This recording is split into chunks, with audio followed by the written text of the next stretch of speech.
L'attaque de Trump contre l'Iran ne va rien donner à l'Amérique, strictement rien, et il va perdre cette guerre. Et je vais expliquer pourquoi. Il va pas perdre, les États-Unis ne vont pas perdre cette guerre comme une guerre, mais les objectifs qui ont déclenché cette opération contre l'Iran ne vont pas être atteints.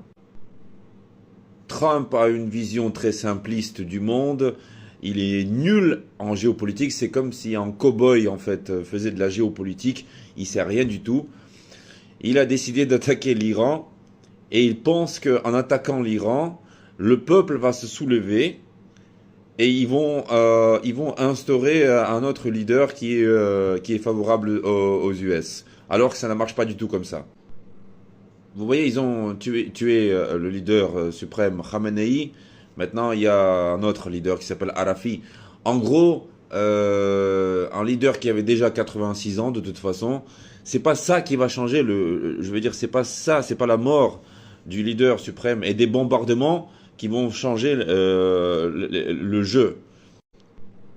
Cette attaque contre l'Iran n'a pas été du tout pensée, mais penser, ce n'est pas vraiment une qualité que Trump connaît, je pense. C'est pas vraiment c'est pas son jeu, quoi.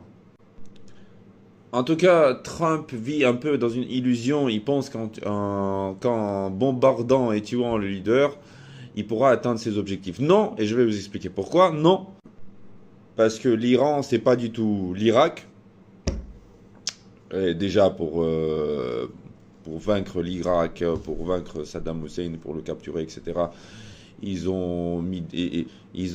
L'Amérique a installé des troupes là-bas en Irak.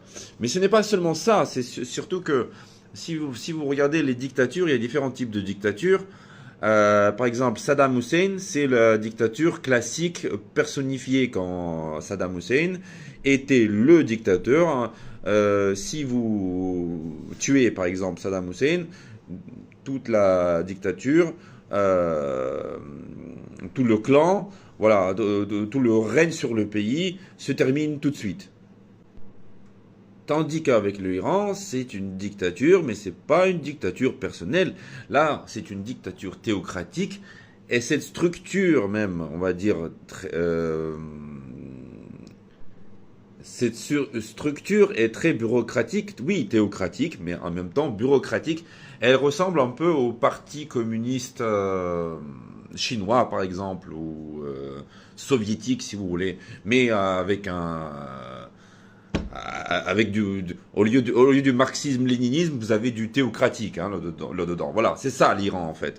Ce que je veux dire, c'est qu'il y a un grand nombre de remplacements. Et d'ailleurs, ce n'est pas du tout une dictature personnelle. Ça veut dire que un leader n'a pas tellement de pouvoir dans ses mains. C'est pas lui, il ne décide pas. C'est une collectivité d'individus qui décide. Donc ce n'est pas en tuant, bien sûr, Khamenei que quelque chose va changer. Non, rien ne va changer. De plus, comme j'ai dit, ça peut au contraire souder le peuple iranien avec le régime. Parce que là, ils sont attaqués par les USA, ils sont attaqués par Israël, ils sont attaqués par d'autres pays. Donc, qu'est-ce qui se passe? Il y a un mécanisme qui fait que toutes les différences, et l'Iran est un pays extrêmement divisé, justement, c'est pour ça qu'il y avait beaucoup de manifestations ces derniers temps, etc. C'est un pays très divisé, mais là, le pays peut au contraire s'unifier. Donc, bon, les États-Unis vont continuer à bombarder. Israël va continuer à bombarder. Mais Iran aussi, ils sont en train de riposter. Et tous les pays arabes du Golfe, les pays sunnites, là, les pays arabes, Dubaï, Arabie Saoudite, le Qatar, etc., etc., ils sont en train de regarder et ils voient que les États-Unis ne sont pas capables de les défendre, en fait. Par exemple, des drones et des missiles iraniens, ils sont pas capables. Hein. On le voit. Et donc, l'Amérique, au contraire, perd du prestige. Et ça aussi, c'est encore une faute de Trump.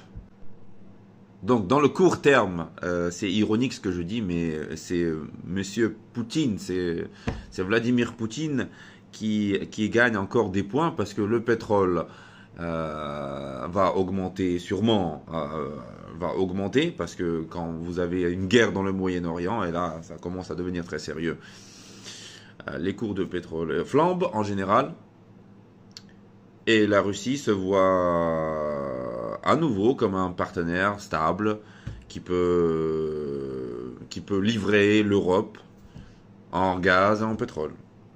Voilà.